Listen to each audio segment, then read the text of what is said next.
हजरत ने कहा इनका होता है, लेकिन मौजू हमारा बिदअत है, मैं उसी जिम्न में चल रहा हूं और उसके भी नुकसानात बताऊंगा कि कौन सी चीजें नुकसान करती है। हालांकि रसूलुल्लाह के जमाने में औरतें आती थी, इस पर तबसरा हम बाद में करेंगे, मगर इनक्या आती है कि शौक से अपनी औरतों को बुलाए, मगर इस पर जो घटिया ये तबसरे करते हैं ना और अहले सुन्नत को मुंह चिढ़ाते हैं, तो फिर मजबूरन होकर हमको इनको इस तरह के जवाब देने पड़ते हैं। वरना हमें कोई गरज नहीं है, आप अपने मस्जिद में औरतों को बुलाओगे, हिजड़ों को बुलाओ, हमें क्या करना है, लेकिन तुम हमें छेड़ते हो इसलिए जवाब देना पड़ता है। आइए कैसा छेड़ रहा है देखो, और अभी इसको पकड़े तो रहो, हवा निकल गई थी इसकी पट्टे की, अभी अब कहां निकली मैं बाद में बताऊंगा, इसको सुन ले पहले आप। बहनों, उन्हीं मौलवियों को देवता समझो, हाय हाय जो बोलते नहीं है तुम्हारे बारे में, तुम्हारे बारे में। औरत का मस्जिद में जाना मना, क्यों?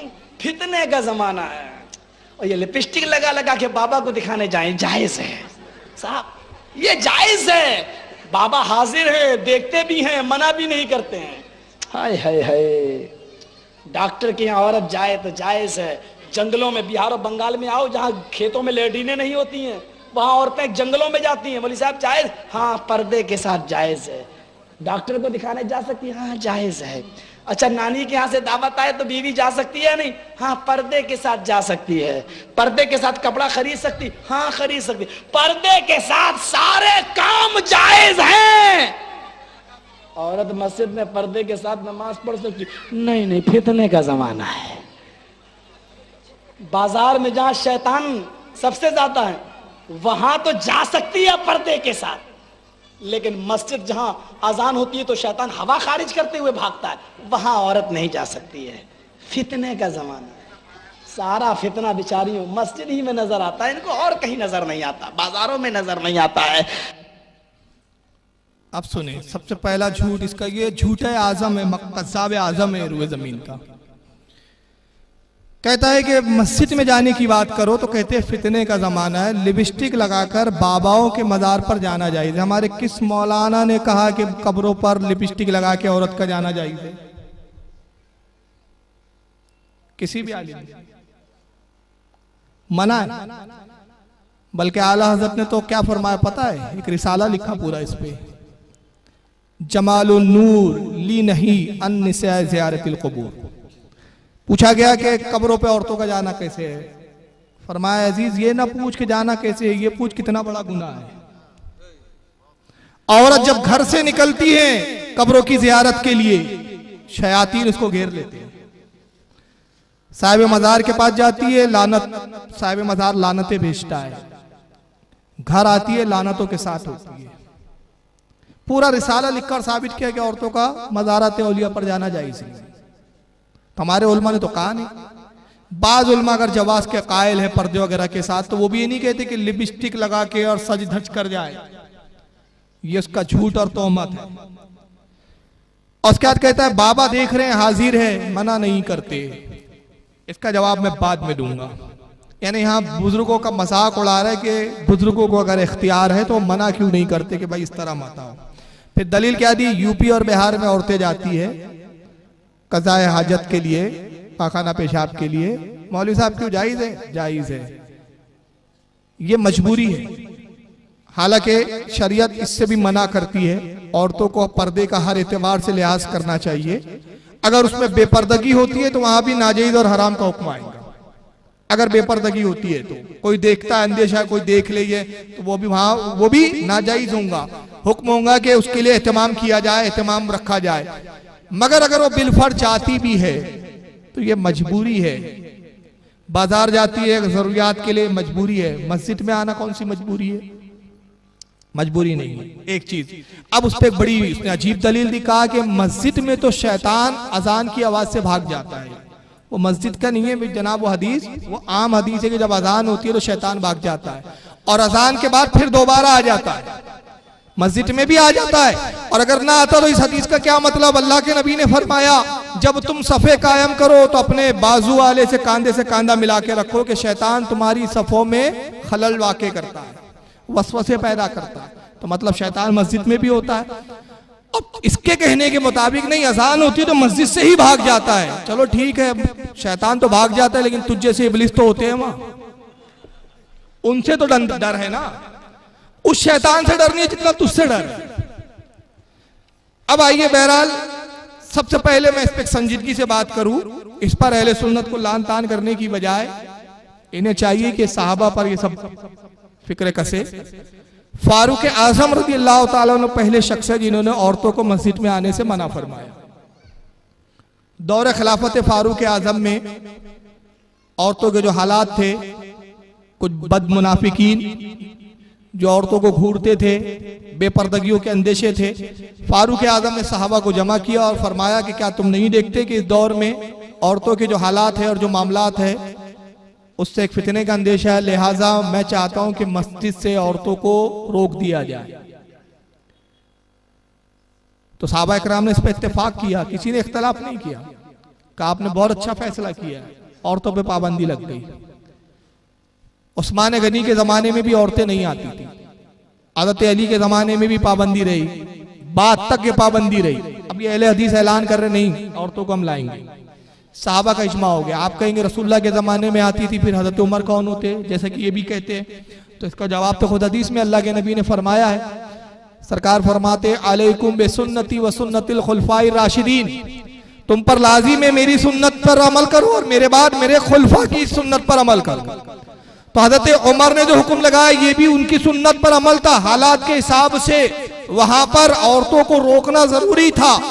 अब हुआ क्या, हुआ ये कि जब हज़रत उमर ने पाबंदी लगाई तो कुछ औरतें हज़रत आयशा उम्मुल मोमिनीन के पास गई और हज़रत आयशा उम्मुल मोमिनीन से कहती है कि ऐ उम्मुल मोमिनीन, अल्लाह के नबी के जमाने में तो हम मस्जिद में आया करती थी, उमर कौन होते हैं जो हम पे पाबंदी लगाते, उमर कौन है जिन्होंने हम पे पाबंदी आयत की है।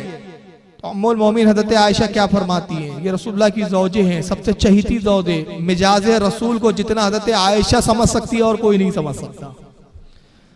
फरमाती है जो तुम्हारी हालत है ना, अल्लाह के नबी होते तो यकीनन तुम्हें मस्जिद की हाजिरी से रोक देते, जिस तरह बनी इसराइल की औरतें रोक दी गई।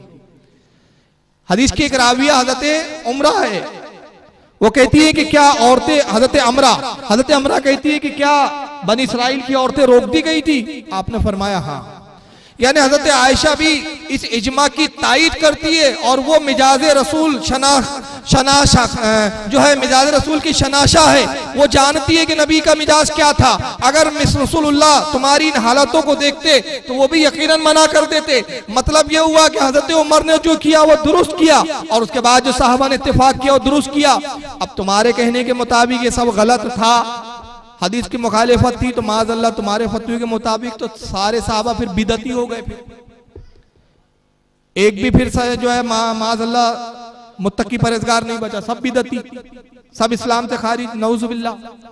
और फिर ये हदीस बुखारी में हज़रत आयशा उम्मुल मोमिनीन वाली हदीस भी कायम है, बुखारी और मुस्लिम में आई है। बुखारी जिल्द नंबर 1 सफ़ा नंबर 120 किताबुस सलात बाब खुरूजुन निसाई इलल मस्जिद हदीस नंबर 869 और इमाम मुस्लिम ने भी इसको जिल्द नंबर 1 हदीस नंबर 902 पर, इमाम अबू दाऊद ने भी लाया इस हदीस को हदीस नंबर 569 पर, मोता इमाम मालिक में इमाम मालिक ने लाया इस हदीस को हदीस नंबर 468 पर, मुस्नद अहमद में इमाम अहमद इब्न हम्बल ने लिखा हदीस नंबर 44646 पर, इमाम इब्न खुज़ैमा ने सही में हदीस नंबर 1698 पर और इमाम अबू याला ने अल मुस्नद में हदीस नंबर 4493 पर, इमाम बहकी ने शाइबुल ईमान के अंदर हदीस नंबर 5155 पर।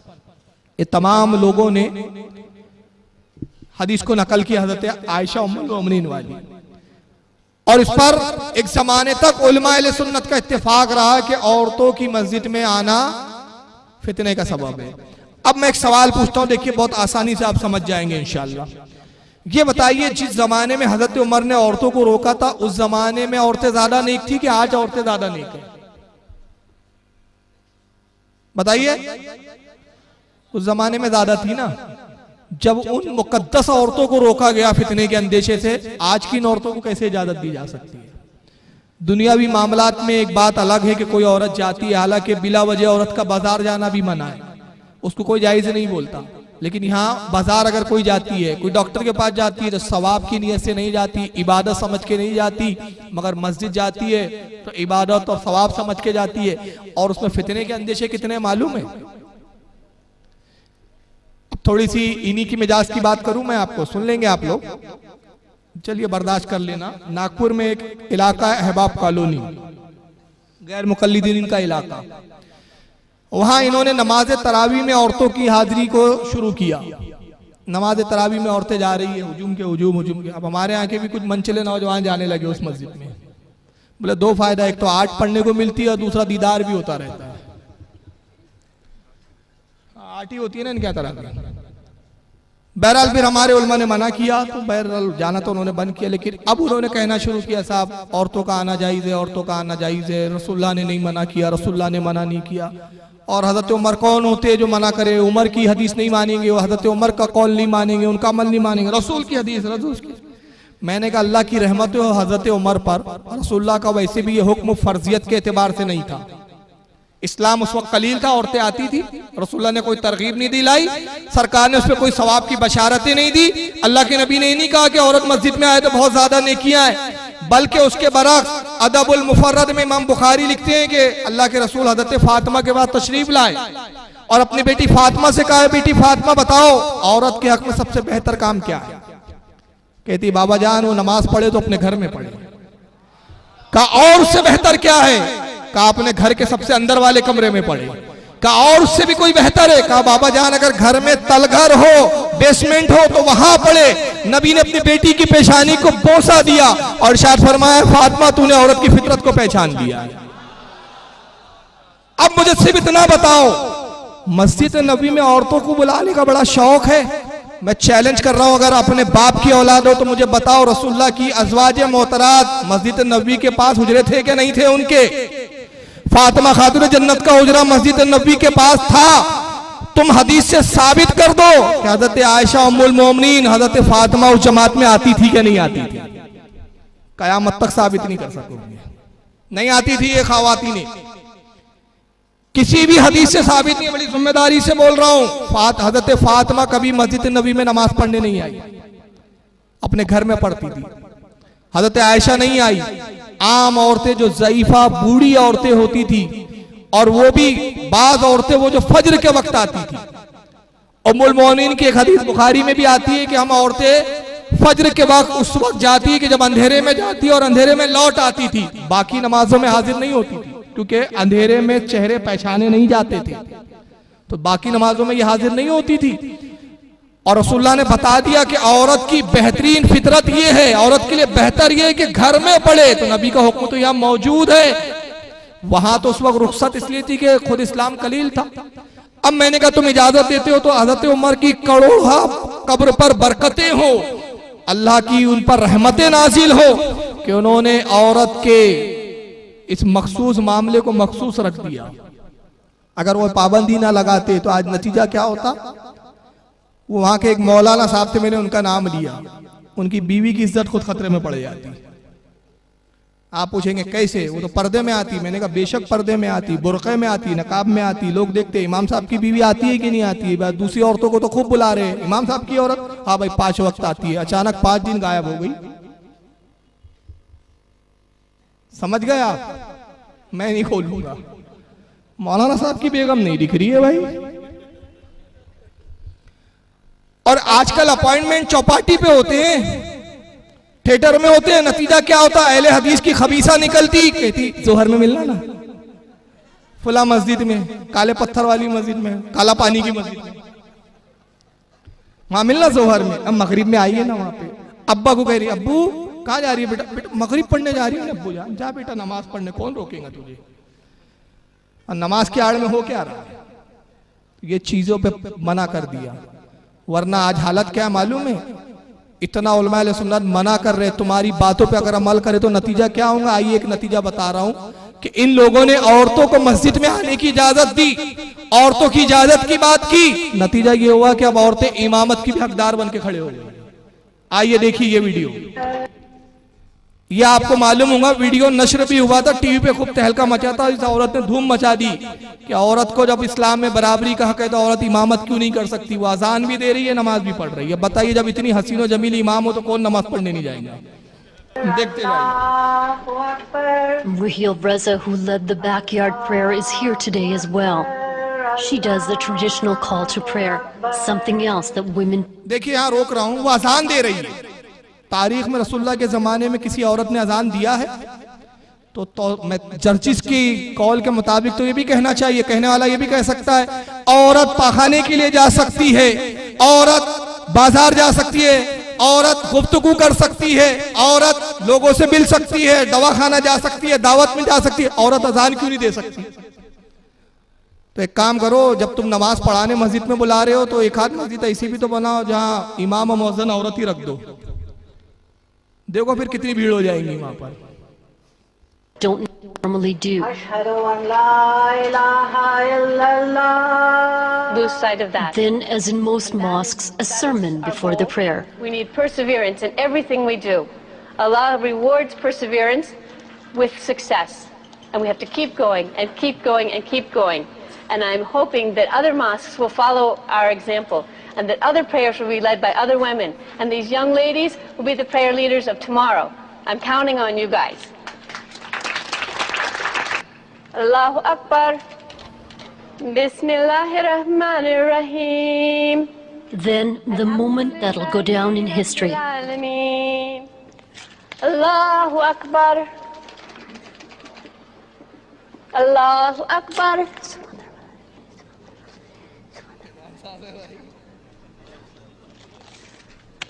अच्छा, नियत क्या बांधना है? पीछे इस इमाम की कि पीछे इस हसीना की? Allahu Akbar.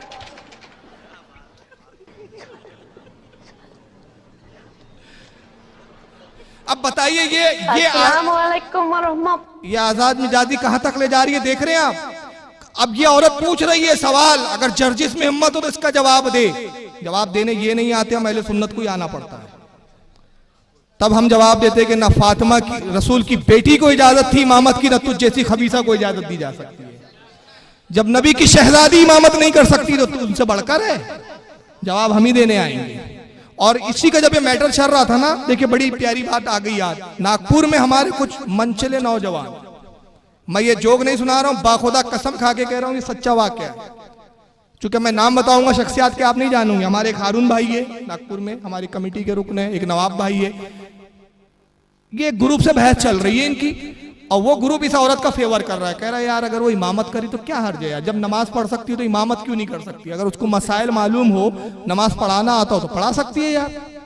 अब बहस चल रही है, बेचारे मुतमईन करने की कोशिश कर रहे, लेकिन जाहिलों को मुतमईन करना इतना आसान नहीं होता।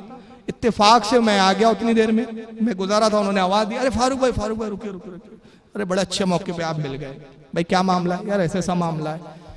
मैंने कहा भाई क्या मैटर है? उन्होंने सुनाया, बोले यार औरत नमाज पढ़ा रही तो क्या हर्ज है, इतना वो बिला मचा दिए। मैंने कहा हर्ज तो नहीं है, बहरहाल फिक्र मत कीजिए, ये जुमा पढ़ाया, अगला जुमा नहीं पढ़ाएंगे। तो बोले क्यों? मैंने कहा पीरियड आ जाएंगे। तो वो फौरन उनके समझ में आ गया, अरे हाँ यार इमाम ही गायब हो जाएगा। मैंने कहा ये है वो वजह जिसकी बिना पे शरीयत ने मना किया है। तो नतीजा क्या होगा? मसाजिदों में आओगे, सबके राज खुलने शुरू हो जाएंगे। तो हज़रत उमर पर कितनी रहमतें हैं अल्लाह की, कितने मखसूस चीजों को अल्लाह हज़रत उमर ने मखसूस कर दिया है। समझ रहे हैं आप? तो हदीस दानी और होती है, हदीस पढ़ना और होता है। बहरहाल दुआ भी कर रही है। Assalamu alaikum wa rahmatullah. Oh Allah, please bless us this day. Bless us in all our efforts. अच्छा एक चीज नहीं मार की आपने इसमें, क्योंकि तफसीरों पे ध्यान है, मर्द और औरत साथ में मिलकर नमाज पढ़ रहे हैं। और जर्जिस की दलील के मुताबिक कल ये भी मुतालबा होगा, जब शादी में मर्द और औरत बफे में एक साथ खा सकते हो तो एक साथ बाजू बाजू बैठ के नमाज क्यों नहीं पढ़ सकते? जर्जिस की दलील पर साथ में देखिए आप, दिख रहे हैं? Allahu Akbar.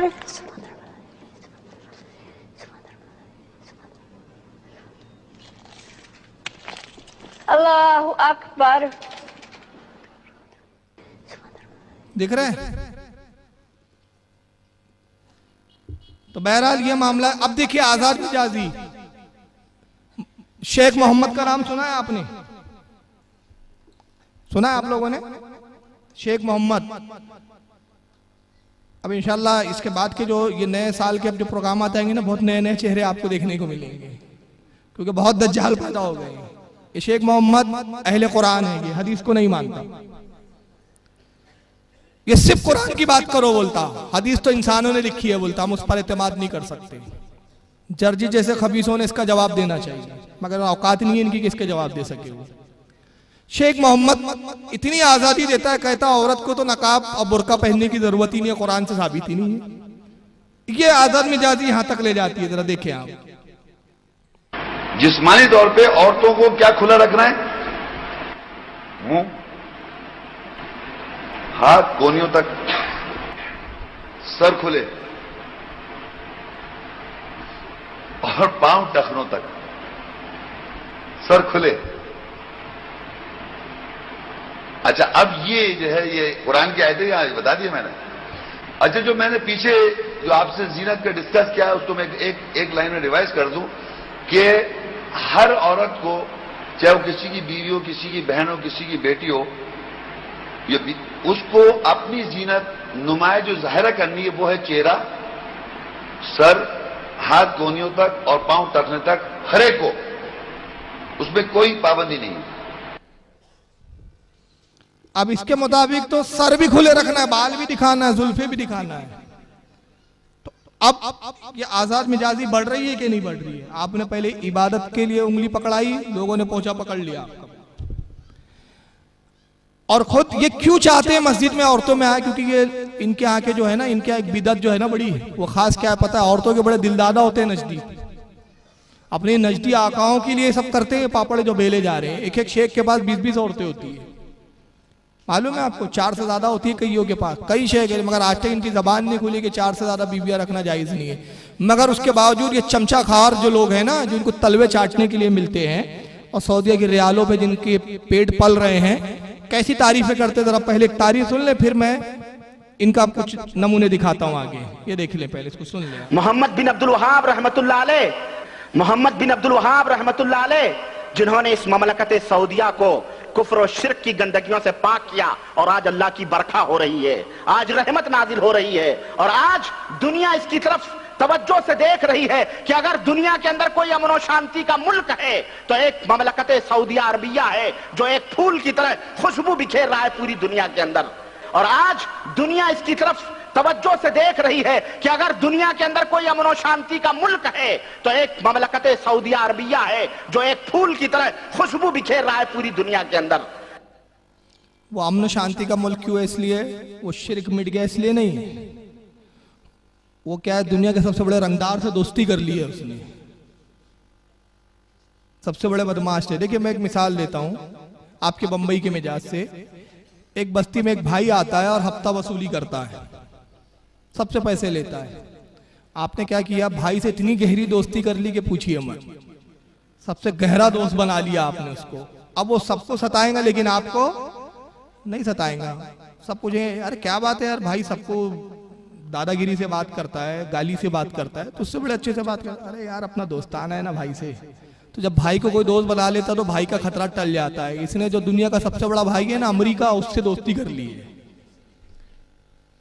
तो इसलिए अमन शांति का है। आइए जरा देखें। बहरहाल सऊदी अरबिया, ममलकत सऊदी अरबिया शिर्क से पाक है, कुफ्र से पाक है, और पूरी दुनिया में फूल की तरह, मेराज रब्बानी के बकौल फूल की तरह पाक और खिला हुआ नजर आ रहा है। आइए देखिए कैसा खिला हुआ है। Pivotal country, so a lavish welcome for the man who controls nearly half the world's oil reserves. The Queen. अब आप बोलेंगे ये क्यों दिखा रहे हो, उससे तो मेरा कुछ कंसर्ट नहीं जम रहा है ना, मेरा जम रहा है भाई। जर्जिस के कहने के मुताबिक उसने हम पर इल्जाम लगाया कि बाबा की दरगाह पे लिपस्टिक लगा के औरत का जाना जायज है, यानी हमारे मौलवी कहते हैं। लेकिन अब मैं जर्जिस से कह रहा हूं, मुतालबा है मेरा, ये क्लिप उस तक जाएंगी इंशाअल्लाह, नहीं जाएंगी तो हम खुद पहुंचवाएंगे। हाँ अभी तो पहुंचवाए थे। बहरहाल तो अब वो जाएंगी, तो मैं से मुतालबा मेरा ये है कि हमारे उलमा साफ, मैं इन उलमा की सरपरस्ती में इनकी जानिब से इजमाई तौर पर ऐलान कर रहा हूं कि दरगाह पर लिपस्टिक लगा के औरत का जाना नाजायज और हराम। हज़रत आप तायद करते हैं मेरी? ये सब तायद में मेरे।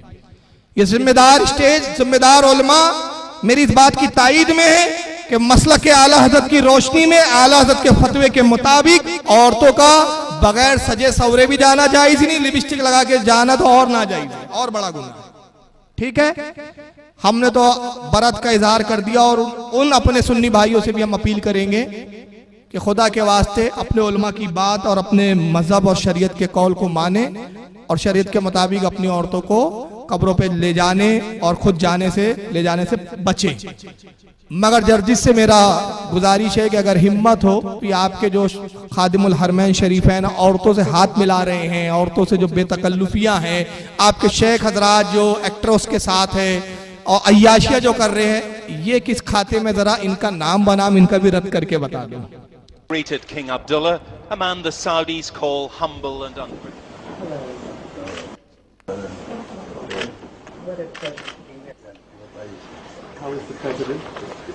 देखिए कितनी देर तक हाथ पकड़े हुए हैं। He is well. Thank you.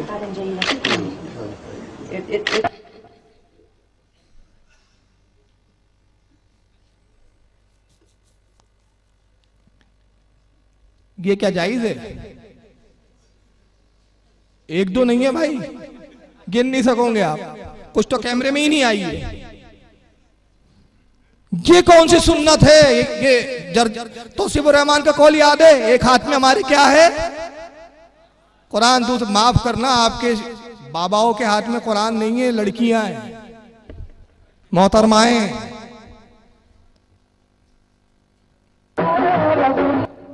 ये नेशनल डे में और लड़कियों के साथ नाचते भी हैं साहब इनके।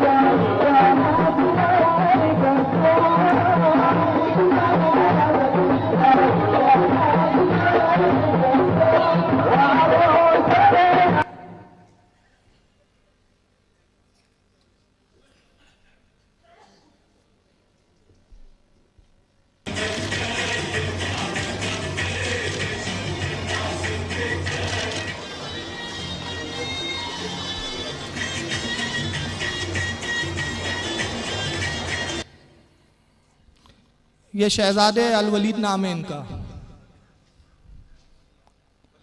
हाँ, ये देखिए एक्ट्रेस के साथ सब, ये इस पर कोई तबसरे नहीं है इनके।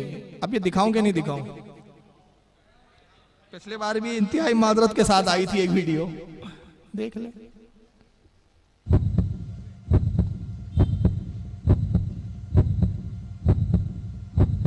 ये क्या है? बस बस, काफी है, काफी है, काफी है। ये क्या है भाई? इस पर भी तो बोला जाए। उसको बाबा क्या की लिपस्टिक वाली लड़कियां दिख गई, ये बिदत ही नहीं दिख रही उसको अपने खानदान की। पिछले साल की मिस इंडिया तो मिस सऊदी अरबिया देख चुके, इस साल की भी देख लीजिए आप।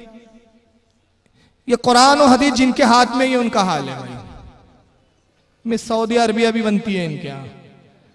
अब आखिरी में एक चीज दिखा रहा हूं और यहां खत्म करेंगे, फिर कल इंशाअल्लाह इसी टॉपिक पर कुछ नई चीजें जो अब बहुत मालूमाती है। मेरी कल गुजारिश है, आज तो कुछ तमहीदी गुफ्तगू थी मेरी, इसी का सेकंड पार्ट है कल। आधी गुफ्तगू तो मेरी तमहीद में गई, कल इंशाअल्लाह बगैर तमहीद के मैं शुरू करूंगा। तो आप कोशिश करें कि मगरिब बाद आ जाए। बस आखिरी फतवा देखिए, औरतों को ही नमाज पढ़ाने के दिलदादा नहीं है, बल्कि इनका प्लानिंग कहां तक है वो भी देख लें आप।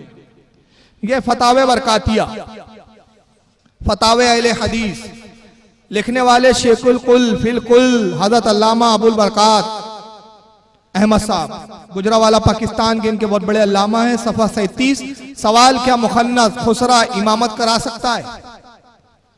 इनसे सवाल हुआ क्या हिजड़ा इमामत करा सकता है? जवाब देते हैं मुखन्नस यानी हिजड़ा अगर समझदार हो तो इमाम बन सकता है, यानी जमात करा सकता है, सिर्फ अपने जैसे लोगों की। अब यानी औरतों को ही मस्जिद में बुलाने के ये शौकीन नहीं है, हिजड़ों की भी मस्जिद बनाने का इनका प्लान है। अब बात है मौजूद बिदत की, तो मेरा एक सिर्फ छोटा सा सवाल, रसूलुल्लाह सल्लल्लाहु अलैहि वसल्लम के जमाने में कौन सा हिजड़ा था जो भाई लोगों की इमामत कराता था? ये मसला आपने किस हदीस से निकाला है, किस फिका के उसूल से निकाला है, वो बता दीजिए। ये मसला खुद बिदत है अपने आप में, शरीयत में इसकी कोई असल नहीं है। और अगर तुम्हारे मुताबिक असल है तो इस पर अमल करो, एक मस्जिद तामीर करो, उसका नाम रखो हिजड़ा मस्जिद। साढ़े हिजड़े आए और इमामत जर्जिस या तौसीफुर रहमान या महराज रब्बानी, इनमें से किसी एक को बनाओ। इनको हिजड़ों के बारे में बहुत तफसीलात मालूम है। इंशाअल्लाह कल इसके आगे से हम गुफ्तगू करेंगे। कल वक्त का ख्याल रखते हुए तशरीफ लाए। मगरिब बाद कल प्रोग्राम शुरू हो जाएगा। अभी आज आपको मैंने छोटे भाइयों की बिदतें दिखाया, कल बड़े भाइयों की भी बिदतें हैं। आपको मालूम है ना बड़े भाई, बैठिए बैठिए, अभी खत्म कहाँ हुआ प्रोग्राम? अरे भाई अभी प्रोग्राम नहीं खत्म हुआ है, मैं तो कल आने की दावत दे रहा हूँ। आप हजरात अपनी अपनी जगहों पर तशरीफ रखें, बस खत्म होने वाली है। उसके बाद सलातो सलाम दुआ, फिर नमाज इशा की जमात का